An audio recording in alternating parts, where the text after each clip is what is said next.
আপনাদের একটি নামের সাথে মনে হয় আপনারা সবাই না হলেও বেশ কিছু মানুষ পরিচিত আছেন। ফাতেমা নামে একটি নাম। এই মেয়েটি আমার আম্মার সাথে জেলেও ছিলেন।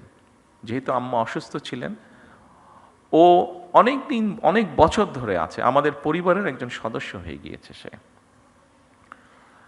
তো এখন দুদিন আগে তার এক আত্মীয়, ওর বাড়ি বরিশালের দিকে, তো দুদিন আগে তার এক আত্মীয়, আমরা এখানে প্রসূতি মায়ের কথা বলেছি, তার এক আত্মীয় বলে তার এরকম কমপ্লিকেসি দেখা দেবার পরে হাসপাতালে নেওয়া হলো। হাসপাতালে নেওয়ার সাথে বরিশাল হাসপাতালে নেওয়া হলো। বরিশাল হাসপাতালে নেওয়ার সাথে সাথে তারা বললো বিভিন্ন রকম কমপ্লিকেসি, ওখানে ইনকিউবেটর বলতে আপনি পাঠিয়েছেন না একমিশন, তো নেই, তাকে সাথে সাথে ঢাকায় রেফার করা হচ্ছে।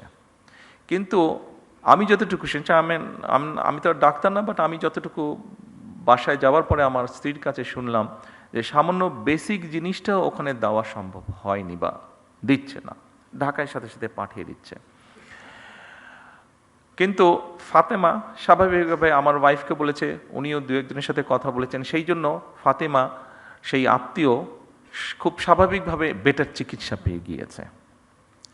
কিন্তু প্রশ্নটি সেটা হচ্ছে, সবাই তো ফাতেমা না, বা সবাই ফাতেমার আত্মীয় না। ফাতেমার আত্মীয় হয়তো সে যেহেতু ফাতেমা ছিল সেই জন্য আমার স্ত্রী ঘটনাটি জানতে পেরেছে, স্বাভাবিকভাবে উনি টেক কেয়ার করেছেন। তার আত্মীয়টা বাচ্চাটা হয়েছে বাট অসুস্থ, তারপরেও মোটামুটিভাবে ম্যানেজ করা গিয়েছে, ঢাকায় আর আনতে হয়নি খুব সম্ভবত, যতটুকু আমি জানি। আর সামহাও মিনিস্টার সাহেবও জানার পরে উনিও কিছুটা ইন্টারফেয়ার করেছেন, ফলে এখান থেকে সাথে সাথে একটা মেশিন বোধহয় ছিল না, মেশিনটা বোধহয় পাঠানো হয়েছে, ফলে ওর আত্মীয়র বদলতে অনেকগুলো শিশু এখন সেই সুবিধাটা পাবে, অনেকগুলো শিশু সেই কষ্ট থেকে বা সেই সমস্যা থেকে, সেই বিপদ থেকে বেঁচে যাবে। কিন্তু যেই কথাটি আমি বলতে চাইছি, ওখানে যারা দায়িত্বরত ছিলেন তারা যদি আরও একটু যত্নশীল হতেন, তারা যদি আরও একটু কেয়ারফুল হতেন, তাহলে হয়তো অনেকগুলো সমস্যাকে এড়ানো যেত, সব না হলে অনেকগুলো সমস্যাকে এড়ানো যেত। আপনাদের কাছে আমার অনুরোধ থাকবে, এই দেশের একজন নাগরিক হিসাবে আমাদেরকে সাহায্য করুন, সরকারকে সাহায্য করুন, যেন আমরা কাউকে ফাতেমার আত্মীয় হওয়ার প্রয়োজন হবে না, যে কোনো মানুষ যাতে মিনিমাম হলেও চিকিৎসা সুবিধাটি দিতে পারেন। আর আপনাদের যে সমস্যাগুলো আছে, আপনাদের কাজ করতে গিয়ে যে সমস্যাগুলো আছে, আপনারা এখানে উল্টে গিয়ে করেছেন, সেই সমস্যাগুলো একবারে আমাদের পক্ষে সমাধান করা সম্ভব না, এটি আপনারাও বুঝতে পারেন।